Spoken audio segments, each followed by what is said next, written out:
In Indore, you need to tell Namaste, Bhaiya, kaise ho? At the outset, I would like to thank the organizers of this prestigious event, Namaste Web3, on behalf of Forbes India, CoinDCX,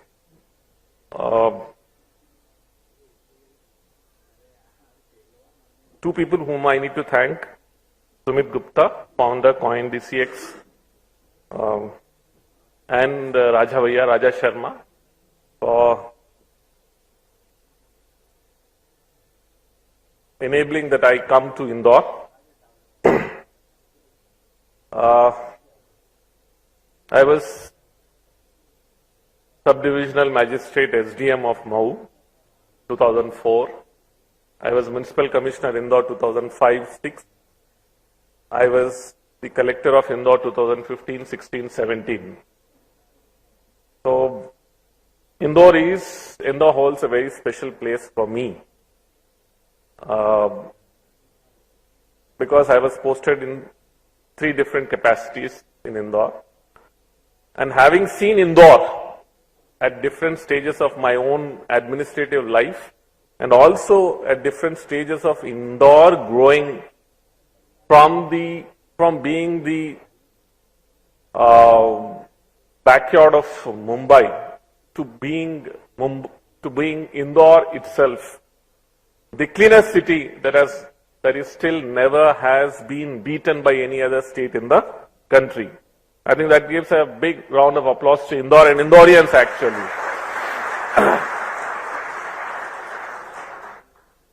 So for many, I can see that all of you are from Indore, but somebody who's not from Indore. So a lot of it's been more than 6 years plus that I have left Indore as collector.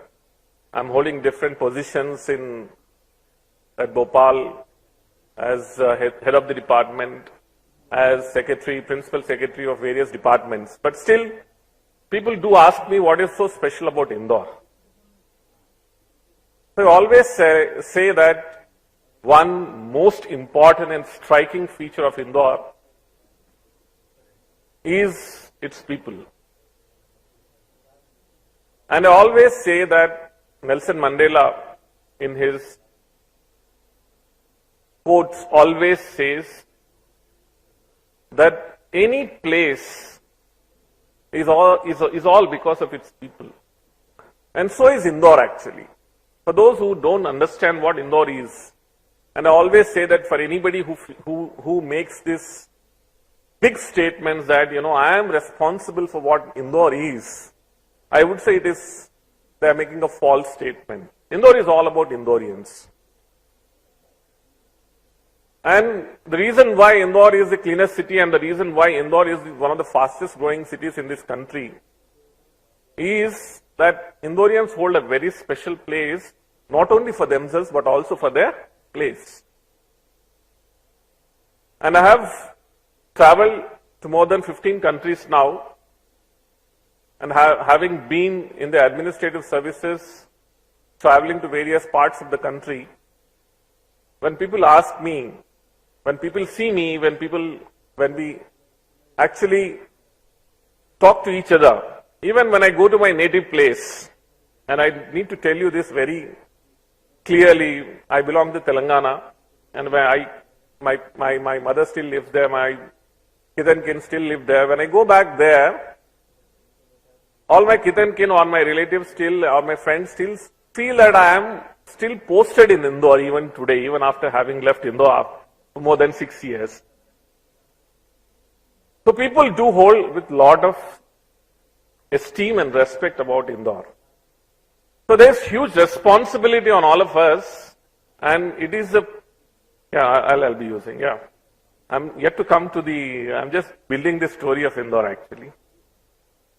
So, India is one of the fastest growing economies that we all understand, and I always quote this, we always need to have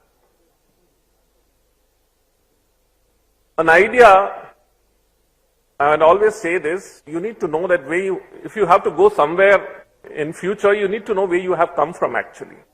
If you don't know where you have come from, you will never know where you will actually have to travel to. So today, if we have to travel and become the largest economy in this world, and as our Honorable Prime Minister always says, this by 2047, we should be the largest economy in the world. And by 2025, we should be the third largest economy by touching about $5 trillion US. It's only possible that we very well prepare ourselves, and most importantly, our IT, our technology growth is at that pace that we are actually thinking of. So as I tell you about the story of India, this is very important that cities like Indore are going to play an extremely important role in the growth story of our country. India cannot touch and cannot become the world's largest economy unless until cities like Indore not only do well, but also shine very well in this growth story of our country. So here I would like to talk about few areas, how and what are the areas where we actually should focus on. What are the things, at least what Madhya Pradesh government is doing their bit in order to ensure that not only Madhya Pradesh, but in various nook and corners of Madhya Pradesh, how cities should grow in the near future. So if you see the global scenario, as far as the digital technologies are concerned, there is an increasing adoption of various of these technologies, and there are few emerging markets, and what I've been able to really understand from the beginning of this session is that there are so many areas like new technologies such as AI, Internet of Things, blockchain, and there are immense such new opportunities which are emerging.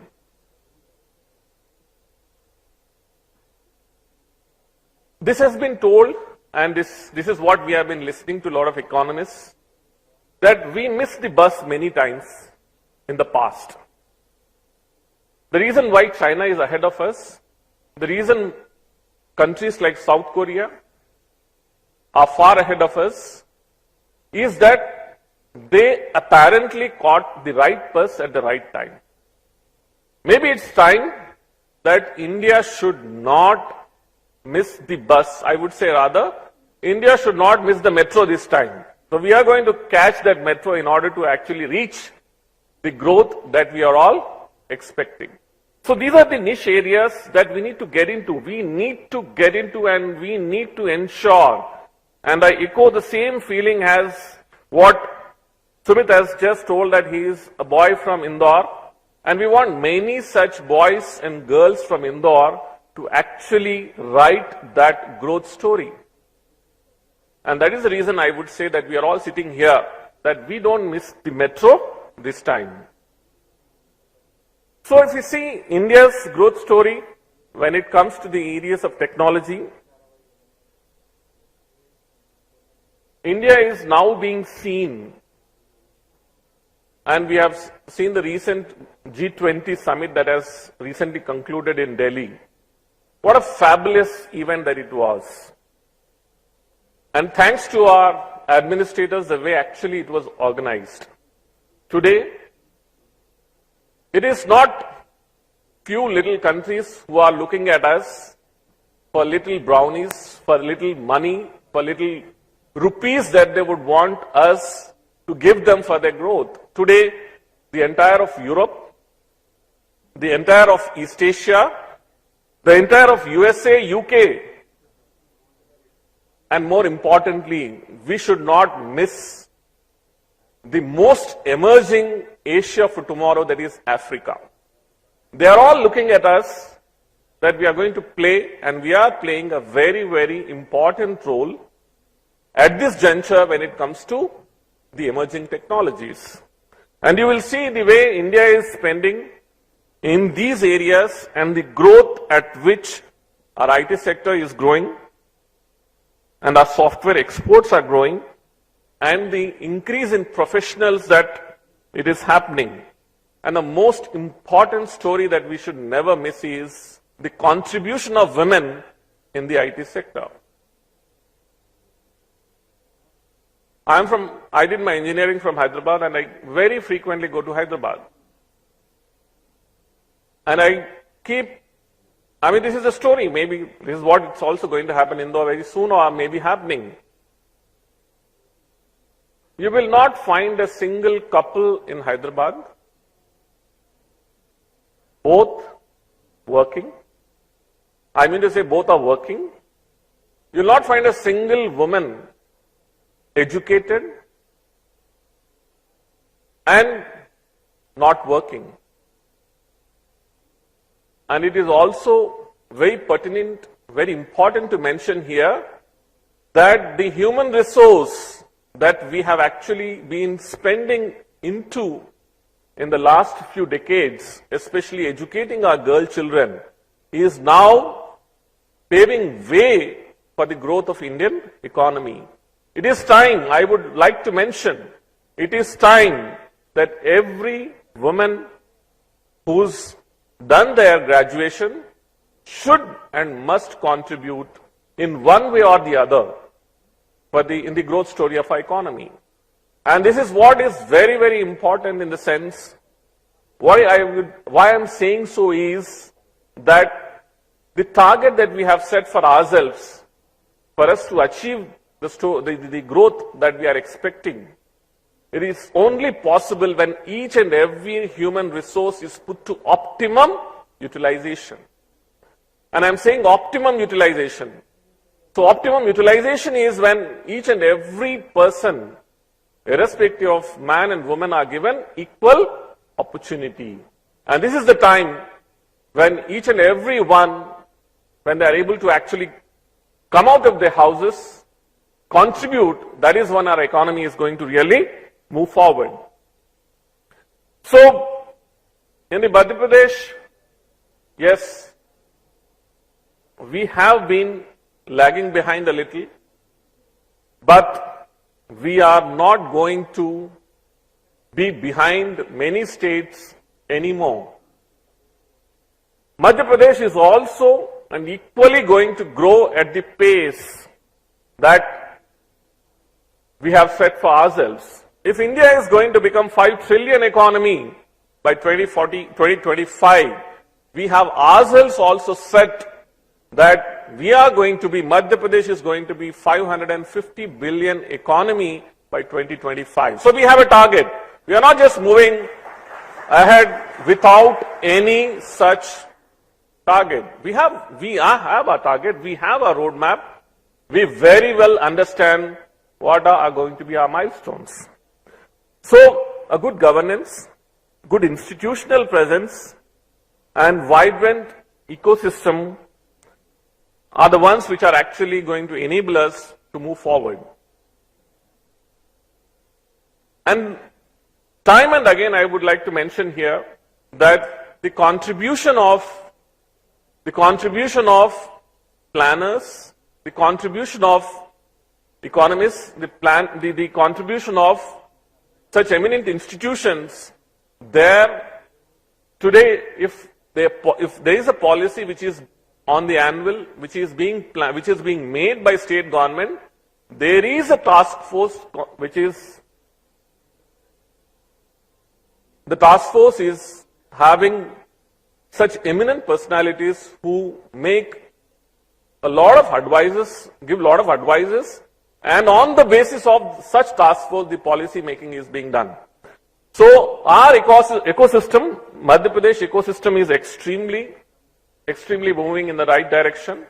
And we hope in the coming days, with the presence of many such IT and technological interventions and such institutions which are going to which are already taking shape, and such institutions which are actually going to further make their presence felt, we are going to increase our footsteps. Now I come to the Indore's growth story. So Indore is the financial capital of Madhya Pradesh. It is the cleanest city. It has 4 IT SEZs. It is the smart metro city which is emerging. There is this Indore-Pithampur economic corridor. Now, more importantly, what I feel is, after the GST regime, after the boundaries that have been removed after the GST regime that came into existence, the Tier 2, Tier 3 cities are the ones which are making the most important strides. Now, why I would like to mention this is that no longer, and I repeat this very well to each one of you, that no longer whether it is Government of India or the state governments are looking at the overgrown cities for economic development. It is going to be Tier 2, Tier 3 cities which are going to play an extremely important role. If you see the landscape of our Tier 1 cities as of now, you will quickly find that no longer people are going to stay in the Tier 1 cities for living. It is going to be Tier 2, Tier 3 cities which are very well going to thrive, not only economically, but also for living purposes. Now, this is what we need to understand, and this is the reason I would like to mention that the growth of India is going to be through its Tier 2 and Tier 3 cities, and Indore shines very well amongst all these cities that we look forward to. In those technological space, we started somewhere in the back. We have had some of the very well-known, renowned institutions like SGSITS, and later on there have been several such institutions which are actually taking shape.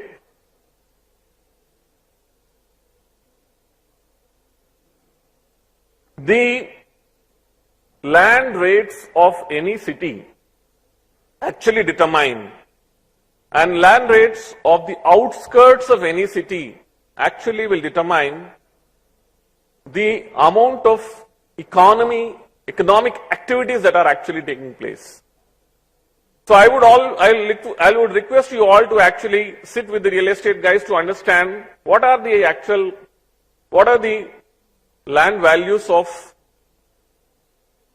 the peripheries of Indore, periphery of Bhopal, Jabalpur, and try to also look at what are the land values on the periphery of even the Tier 1 cities.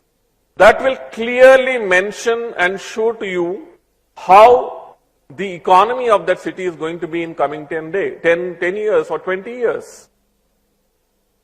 Cities like Mumbai or cities like Delhi are now actually laying expressways just to commute from the center of the city to the outskirts of the city.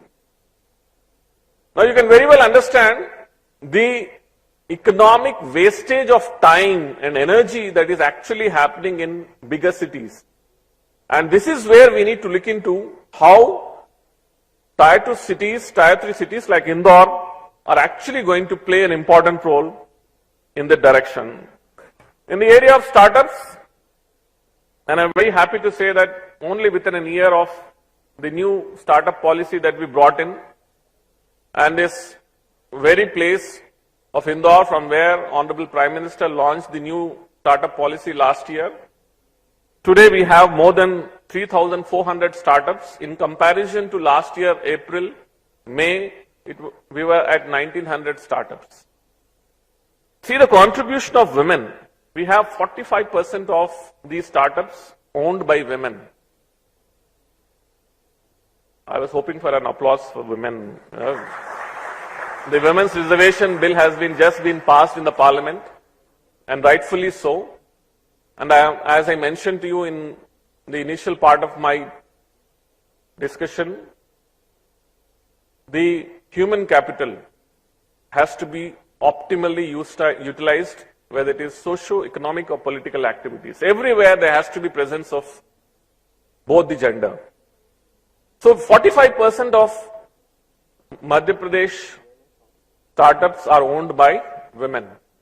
Indore alone has nearly 1,239 startups, and you can, in comparison, see that out of 3,400, more than 1,200 belong to Indore. So there are a lot of ideas, innovation, and there is a lot of flight of people with ideas and innovation moving to city like Indore for better opportunities, and that's what it happens. You'll find that young boys and girls with a lot of ideas, innovation are moving from smaller towns of Madhya Pradesh to Indore, only to see to it that their ideas are properly incubated, they get better investors, there are better people who can guide them, mentor them for their startups to grow. So we are spending a lot of time and energy, and we have also brought in alternate investment funds, and many new ideas are being brought into to ensure that our startups really grow. We are not behind any other state or any other city of this country. So there is a startup park which is coming up in Indore. There are the IT park, the units of 3 and 4 are going to be established very soon. And this is how the Indore startup park is going to look like when it is completed in near future. The new IT parks units are going to definitely come up. Most important thing that I would like to mention here is the proposed new IT, ITES, ESDM and data centers policy, which is going to be approved by the Cabinet of Madhya Pradesh very soon. And I would like to tell you in advance that this policy is, like the MP startup policy, extremely advanced, extremely IT friendly, and also if you see the upcoming areas like data centers, why city like Indore or cities of Indore or outskirts of Indore or outskirts of cities like Jabalpur or Gwalior or Bhopal or Ujjain are going to be really a better place in comparison to places like outskirts of Mumbai, how it is going to be more economical or how it is going to be better from a utilization point of view. We have incorporated all those suggestions from the relevant industry guys, and you will find that this policy will be another watershed in the area of IT, ITES, ESDM in Madhya Pradesh and in our country. And people will definitely talk about the way it made a lot of waves when it comes to the startup policy of Madhya Pradesh. The Madhya Pradesh IT policy is definitely going to be a watershed in coming days. I thank you for giving me this opportunity and allowing me to speak and express my views. I once again thank organizers for this wonderful event, and I do wish that we are extremely accessible when it comes to ideas, innovation, policy initiatives, policy changes. I like each one of you to come forward. Let us know what better interventions we can make to ensure not only Indore, Madhya Pradesh and also India become the most sought after place when it comes to IT in the entire world. Thank you so much.